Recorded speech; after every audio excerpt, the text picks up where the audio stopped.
c'est un projet un peu fou. À partir de nos bureaux, nous avons ouvert en 2020 une maison d'accueil des aidants qu'on a nommée la Maison de Léa, et tout ça a été effectué par des bénévoles et les salariés de l'association. Nous avons créé cette maison Léa, lieu d'écoute aux aidants, pour répondre à la problématique des aidants, de les accompagner, de les entendre, de les écouter, de leur situation personnelle au domicile. Nous l'avons voulu dans le cadre d'un des services d'UNA Charente-Vienne, Union nationale d'aide et de soins à domicile, à UNA. Cela fait plus de 50 ans que nous travaillons sur le secteur du domicile. Jusqu'à ce jour, nous n'avions pas cette orientation parce que nous étions réellement sur la personne aidée, et nous nous sommes aperçus que c'était maintenant un gros problème. La Maison de Léa, lieu d'écoute pour les aidants. L'idée ici, c'est de proposer un service complet d'accompagnement psychosocial. C'est pour ça d'ailleurs qu'on a un service à la carte. Ils viennent quand ils peuvent. On sait que les plannings des aidants sont compliqués. L'idée, c'est que les gens se sentent libres de venir au rythme qui leur convient.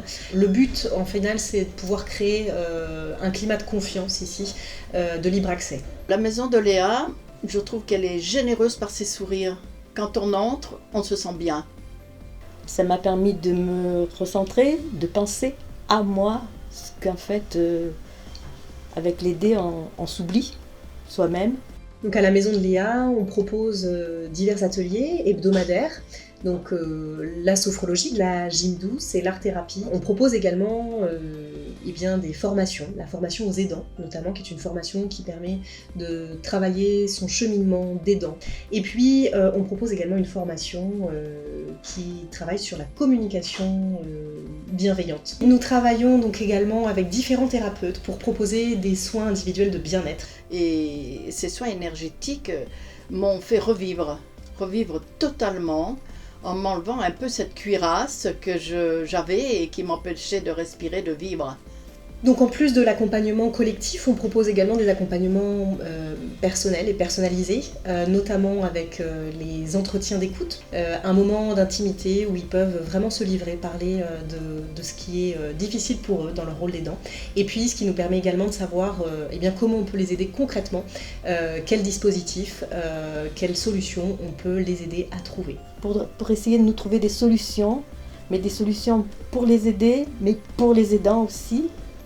Une grande écoute, beaucoup d'empathie, mais une joie qui nous est transmise, un sourire. La Maison de Léa, ce n'est pas seulement un lieu d'écoute et d'accueil et d'activité ici au Gompontour. Nous avons également envie et une dimension à porter nos idées et nos valeurs à l'extérieur.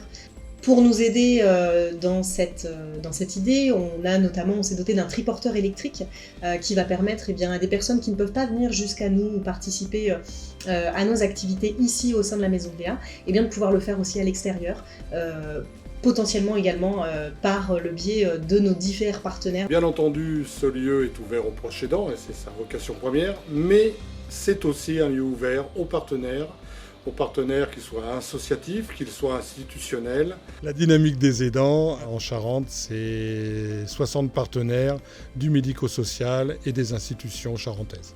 Comme souvent les associations, notre modèle économique est basé sur les appels à projets, ce qui peut fragiliser à terme l'équilibre financier. Et notre objectif, c'est d'aller solliciter du mécénat d'entreprises, des dons de particuliers, mais aussi d'offrir une offre de services complémentaire à nos activités, surtout tournée vers les entreprises et les salariés. La Maison de Léa aujourd'hui compte 5 salariés, donc une petite équipe avec chacun ses missions. Donc il y a Suzy et puis Stéphanie qui travaillent notamment sur les ateliers de prévention à la santé pour les seniors. Nous avons également Océane qui est conseillère numérique ici à la Maison de Léa. Elle aide donc les seniors à la prise en main des outils numériques tout support. Il y a également donc Ludovic qui est chargé de mission et responsable de la structure.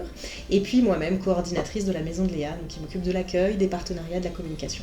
L'avenir de notre Maison Léa, c'est d'aller vers dans le secteur rural, parce que nous voulons un bus, une maison itinérante, de façon à ce que dans le secteur rural, on puisse avoir cette possibilité de leur faire bénéficier de tout les actions que nous avons dans la Maison Léa.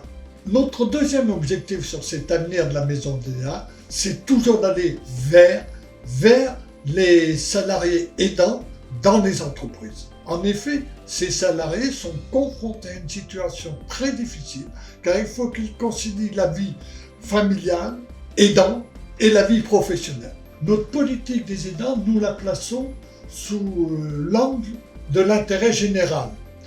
Nous mettons l'humain au cœur de notre action. On prend soin de nous. Alors ça, c'est très très important.